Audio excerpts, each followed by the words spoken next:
सही विलोम की संगति नहीं है, उसका युगल नहीं है, उसको हमें पहचान करना है। अथ का विलोम क्या होता है जी? इति। ठीक है, तो ये तो बिल्कुल सही है, इसमें कोई समस्या नहीं है। उग्र, उग्र का विलोम क्या होता है जी? सौम्य। ये भी बिल्कुल सही है। द्विज, द्विज का विलोम दिया है ब्राह्मण। याद रखना, द्विज का विलोम ब्राह्मण नहीं होता और यही असंगत है, तो इसी आपका आंसर हमारा क्या होगा? सही होगा। द्विज का अर्थ याद रखिएगा, द्विज का एक पर्यायवाची या एक अर्थ होता है ब्राह्मण, जबकि विलोम नहीं होता ना। द्विज का अर्थ होता है जो 2 बार जन्म ले। तो ब्राह्मण को हम द्विज कहते हैं, किस लिए? क्योंकि ऐसा माना जाता है कि एक बार तो ब्राह्मण आदमी का जन्म होता है किससे जी? माँ के गर्भ से। और दूसरा इसका जन्म माना गया है जब क्या होता है? इनका जनेऊ संस्कार होता है।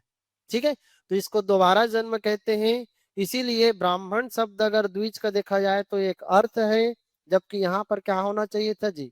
विलोम, जो कि सही नहीं है। तो 32 का याद रखना, सी ऑप्शन सही होगा। द्विज के और क्या क्या आपके अर्थ हो सकते हैं? द्विज एक प्रकार का श्लिष्ट शब्द है या अनेकार्थी शब्द कह सकते हैं। द्विज का अर्थ होता है 2 बार जन्म लेने वाला। तो 2 बार जन्म लेने के अर्थ में याद रखना ब्राह्मण, 2 बार जन्म लेने के अर्थ में याद रखना सर्प, 2 बार जन्म लेने के अर्थ में आपका हमारा दांत है, 2 बार जन्म लेने के अर्थ में चंद्रमा है। ये सारे क्या है जी? द्विज शब्द कहलाते। सर्प को कैसे द्विज कहा गया है? तो सर्प का जन्म एक बार अंडे के रूप में होगा और एक बार याद रखना इसका जन्म माना जाता है दोबारा जन्म जब एक अपनी केचुली बदलता है। केचुली जानते हैं? उसका जो गोच होता है, छत्तीसगढ़ी में गोच बोलते हैं हम लोग। तो जब वो अपना केचुली बदलता है तो उसका दोबारा जन्म माना गया है। दांत की बात करें तो आप सभी को पता होगा कि इंसानों का जो दांत है द्विबार दंती है। एक बार दूध के दांत आते हैं जो टूट जाता है, तो फिर से जो दांत आता है जो स्थायी दांत होता है। तो दांत का भी 2 बार जन्म हो गया।